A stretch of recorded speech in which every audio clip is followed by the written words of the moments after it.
pendant ces slots, vous allez réaliser des activités, ce qu'on a appelé des balises. Aujourd'hui, nous inaugurons une nouvelle méthodologie pour permettre d'outiller les entités du groupe à développer de nouveaux projets, faire émerger de nouvelles idées. On vous a réparti par équipe aussi en fonction de l'appétence que vous avez eue sur ces thématiques selon les questionnaires que vous avez remplis. Faites confiance à votre intuition et vous ne posez pas trop de questions. Il n'y a pas de bonne balise pour commencer. Il faut juste en choisir une.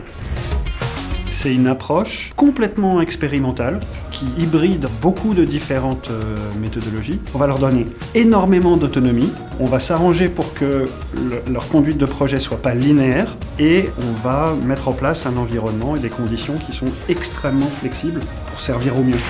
On vous propose du coup de repenser le format de l'entretien annuel. Nous proposons d'offrir à Sophie un choix informé d'offres de mobilité et la capacité d'acheter via une plateforme unique un ticket, un billet associé à chacune de ces offres. Ce qu'on a imaginé, c'est la cabine d'essayage des bureaux. Donc ça s'appelle Buflex. Et donc cette cabine d'essayage des bureaux, qu'est-ce qu'elle vous permet? C'est à moindre coût d'expérimenter en fait la façon dont vos collaborateurs ont envie de travailler.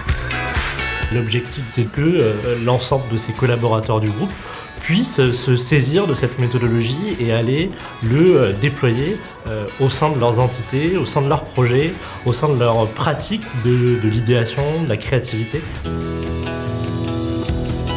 Je suis vraiment agréablement surpris, il y a plein de choses qui sortent et le fait de pouvoir jouer avec des Lego, de jouer avec tout un tas de post-it et d'objets, ça permet de prendre un peu de recul par rapport à la réflexion. Tous ces outils qui sont un petit peu déroutants, finalement, permettent vraiment d'organiser les pensées et lorsque c'est bien utilisé, ça permet vraiment de mettre sur différents supports les idées qu'on a quelque part dans la tête. Pour nous, ça va nous être, à mon avis, utile au quotidien ici à Léonard.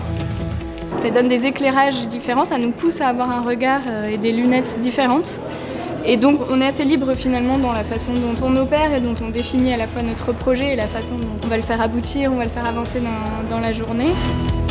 C'est plus une éducation au rapport à la création que l'on découvre et on le ressent très bien. On est toujours un peu dans le doute où on se dit mais est-ce qu'on est en train de faire quelque chose qui est utile ou non? Et le formateur nous l'explique dès le début en fait, que ce questionnement en fait fait partie du processus et c'est justement en l'expérimentant que l'on progresse.